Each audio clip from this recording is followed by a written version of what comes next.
VC, Dale Gateful 33 here. I just thought I'd jump on and do a very quick thread response to a video that James Griffiths did about albums in your collection that you should know better. So confession time, I think I've probably more than half my collection, vinyl collection, I've probably only listened to once. So mitigation there is I kind of returned to vinyl collecting only about 10 years ago, and so I've collected an awful lot of records that I've already got on CD that I'm already familiar with, so I've kind of bought them, listened to them, thought, well, that sounds good, and then filed them away. Also, I have limited vinyl listening time, or had until this year, limited vinyl listening time in that my commute, early morning, late night, so I'd probably only have time to listen to, I reckon, 500 or 600 needle drops a year. So I kind of tended to go for perhaps newer records or records I didn't already know. So, or just the same records. So what that means is there is a big kind of chunk of my collection that I need to revisit. But I thought I'll just pick out some of those hundreds of records. And there's a theme to these, typically, as to why these have ended up sort of lost in the collection. So first, and I've been lazy and not taking these out of the plastic, so apologies. So first up, Duke Ellington's Far East Suite. So this is kind of typical of the theme, which is, I think I got 3 or 4 or 5 Duke Ellington records in a car boot sale. I've kept 3, so because I've got them all together, I've kind of quickly listened to them and then filed them away, because I kind of got them as a batch, and so there's kind of, if it had been just the one Duke Ellington record, I might have sort of visited it more. And so so this is Far East Suite. I need to get the label off of this, yeah, that's the first one. This is sort of almost in that theme. I think I picked up a couple of Sparks records. I had Kimono in my house for years, and that was my only Sparks album. And then I picked up again in a collection that I bought. There were 2 or 3. I put this in I listened to this, thought it was quite good, put it in the collection, but I haven't been back to it. So I need to. This is Indiscreet. I think it's quite a well respected Sparks album, so I need to give this some more love. Again, continuing the theme. So their Jazzman Records released 5 of the Don Rendell, Ian Carr albums as reissues, jazz reissues, all kind of very expensive to get originals. I was familiar with the first 2, Shades of Blue and Dustfire. I had them digitally, so I was very familiar with those. The next 3 I wasn't, but because I bought the 5 all together at the same time. I didn't get the box set, unfortunately, but I bought the 5 individually all at the same time. So I kind of played them all, and I know I need to go back, and the ones that, the other 3, I need to go back and revisit them to actually really kind of absorb them. So this is the 3rd album, phase 3. Again, similar theme.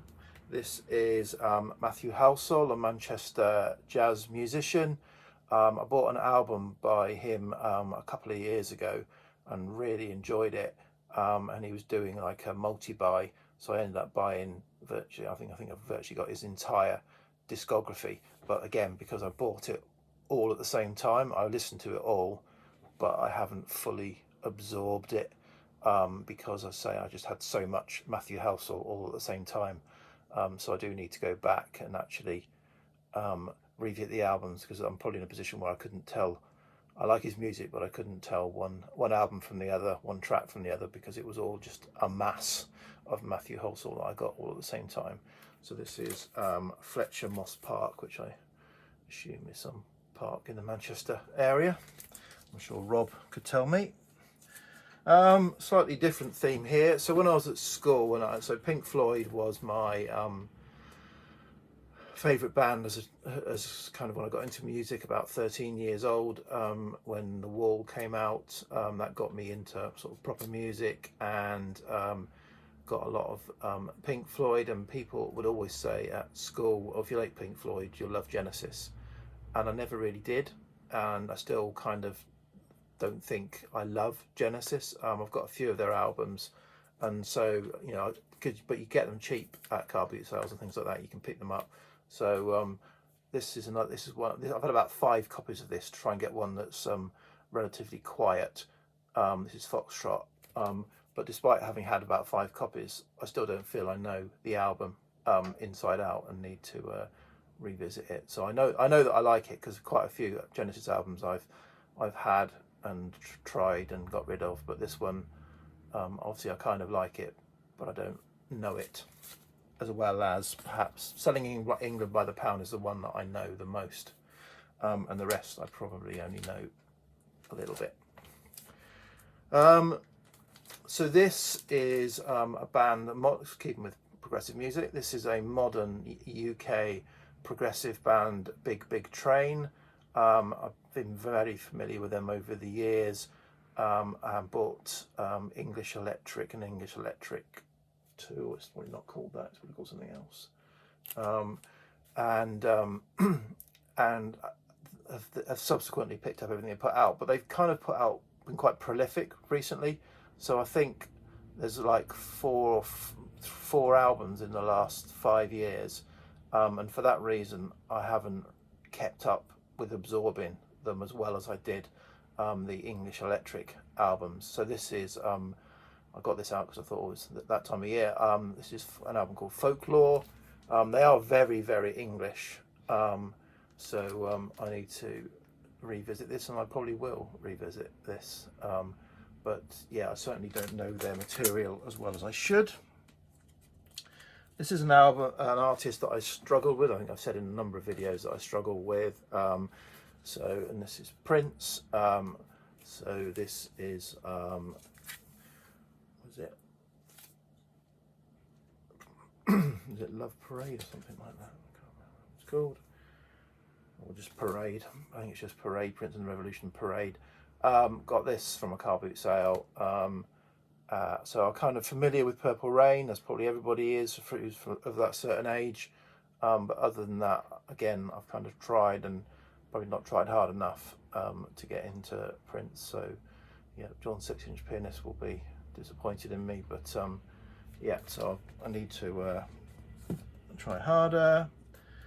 Coming back to the theme of again, so I got to pick from a collection. Excuse me. Someone's husband had died who had a lot of records, and so somebody that I knew said that they were going to try and sell them off for her. Everything was £6 a go. Unfortunately, he sent me a list, and he had a fantastic set of records in there. And I said, yeah, okay, I'll come round. And I went round, and then my heart sunk when he said, yeah. So we had someone here yesterday who went through it. So I was second to it. So, but I did pick up quite a few Talking Heads albums all at the same time. And so, again, for that reason, I got about 4 Talking Heads albums all at the same time. So I need to go back and revisit them. So I just picked out one of them. This is more songs about buildings and food or something like that, isn't it? But yeah, so I like Talking Heads, and it was good to pick up in nice condition a number. Similar with this, I was at a record fair a couple of years ago, and there was a guy who had kind of everything was £3, or it was, and he had about 8 Tangerine Dream albums, sort of later Tangerine Dream albums. So I grabbed a handful, which again meant I kind of listened to them all together and filed them away. And I need to go back individually. So this is just one of about, I think I got about 4 or 5 albums at the same time. So this is it Hyperborea by Tangerine Dream. And then this is just an album that's lost in the discography, I think. So Roxy Music, again, an artist that you can pick up quite cheaply, or you certainly used to be able to at car boot sales and record fairs. You know, I don't think I've paid more than £3 for a Roxy Music album. But this one, I tend to kind of go for your pleasure. This is from the same year, but this is Stranded. But for some reason, I just don't play this, and so I need to go back and revisit this to see how it stands up against For Your Pleasure. So that's just 10 random albums, and why they're 10 of hundreds that need revisiting and need a bit more love in my collection. Cheers, bye.